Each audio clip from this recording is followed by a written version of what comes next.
Let's start with the International Herald Tribune then, and the Snowden saga and the latest episode. He's been granted a year's temporary asylum in Moscow, in Russia rather, anywhere in the country he can go, and the White House is not best pleased. No, I mean, because from a White House perspective, he is not a whistleblower. He is a felon.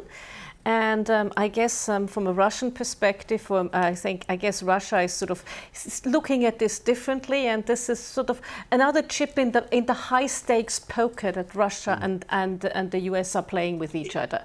I don't think I'm allowed to do the gesture, but is this Putin kind of a couple of fingers up at the US, in particular Obama, or even one finger up at Obama? I think so. I mean, that is one thing, but then on the other hand, probably they have been given a lot of very valuable information by Mr. Snowden. So, you don't know what deals have been struck between the Russians and Mr. Snowden whilst he was in Sheremetyevo. It does seem, as you were saying, Aaron, it does seem as though President Putin doesn't really mind the fact that relations between Russia and America are in a very bad condition. They're very, very poor. They disagree on almost everything. And then the recent G8 meeting, we saw the body language between the two was very awkward and frosty. Absolutely. And I think he feels there is no reason to be nice.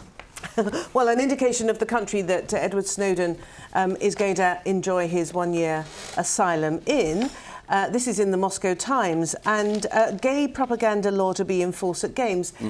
Explain, Cornelia, if you can, what the Russians consider gay propaganda to be. Well, I think what they say they consider gay propaganda to be, you shouldn't have gay propaganda amongst minors. They're worried about the minors being corrupted to a lifestyle that is not conducive to it. And it's very interesting because if we tie it with the previous story, on one hand they seem to go for liberty with Mr. Snowden, but then internally it's a pretty oppressive regime. And now there are calls, aren't there, for a boycott for the Olympics in 2014. Well, yes, it could be very damaging for this. That could be very damaging, but I don't think. Look, we've done the boycotting of the Moscow Olympics, and we've done the boycotting of the LA Olympics. I think, but until then, there's still a lot of water going under that bridge, and they'll get along in the end on that one, because nobody wins with a boycott from the Olympics. No, very true indeed. Okay, let's talk about the Independent.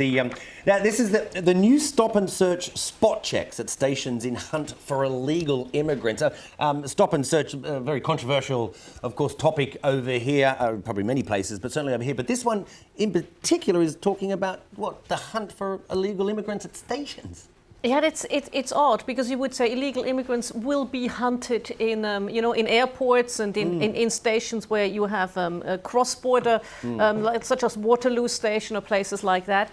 It's controversial, but then on the other hand, if you're an illegal immigrant, you're illegal. So Yeah, but the problem is, and I think that's the point that the Independent is dwelling on, is the fact that anybody who looks like an illegal immigrant is going to be stopped, and that could be you, that could be me. Just because we might look one, and that's very difficult, and that's the whole profiling saga that is going on, and that's especially when you go into anti-terrorism immigration. It's at airports. You're getting stopped because you look Middle Eastern, because you might be a terrorist, and that's profiling, and that's bad. T-shirt. Yeah. Well, no, very true. Should we move on and do the Financial Times? Fabulous fab. Fabulous, fabulous fab. Not so fabulous anymore. And again, we should stress, everybody sort of says, he was known as Fabulous Fab. He actually coined that term himself. He called himself Fabulous Fab. Well, whatever it is, it is good that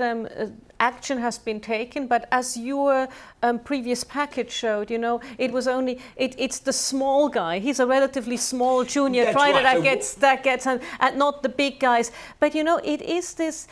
When you sell, he was selling CDOs which were picked, where the underlying assets were picked by a hedge fund that then bet against them, and that is fraudulent. But for investors, what they should think is, if you don't understand the product, don't buy Sure. it. You know, if it takes a Nobel Prize laureate to understand a product, by all means, market it to the Nobel Prize laureates. I mean, at some point, he didn't even understand them. I Yeah. mean, you know, when this crisis unfolded, we learned a lot of the investors who were selling, and you mentioned CDOs and that, but perhaps the viewers around the world who don't follow this particular thing. We're talking about these investments that they all pooled, that were pooled together. They're all... They collateralized the debt. It's collateralized debt obligations. Yeah, they collateralized the debt. And a lot of it linked to the subprime mortgage Yes. market, and that collapsed, and so did these investments. But yes, still, you know, we haven't learned. There's still so many investment opportunities out there, which you have to be sort of a PhD in mathematics to understand. Yeah. Now I think we're going to have to skip over CJHM. Largely because we haven't got enough time, and I have promised Cornelia an explanation as to A, who Kelly Clarkson is, and why her acquisition of a £150,000 ring is causing a bit of a stir. Well, I have never heard of Kelly Clarkson until I read this, but apparently she won American Idol and she's a country singer and she sings well. I've never heard her sing, but apparently she sings well. She sings pretty good. She sings pretty Okay, good. so you see, there's somebody who's up with... Well, it is... apparently, the Culture and Sports Ministry can stop artifacts that are seen as culturally relevant from being exported for a time. If they've been sold, they can look for an English buyer or a British buyer to match the price. But you know, I'm a bit unhappy with that, because on that basis, half of the British Museum would have to be returned. You just took the words out of my mouth. Go to the British Museum. Absolutely. Would have to be returned, and we have an international arts market. So, whereas as a British subject, it makes me sad to see the ring leave.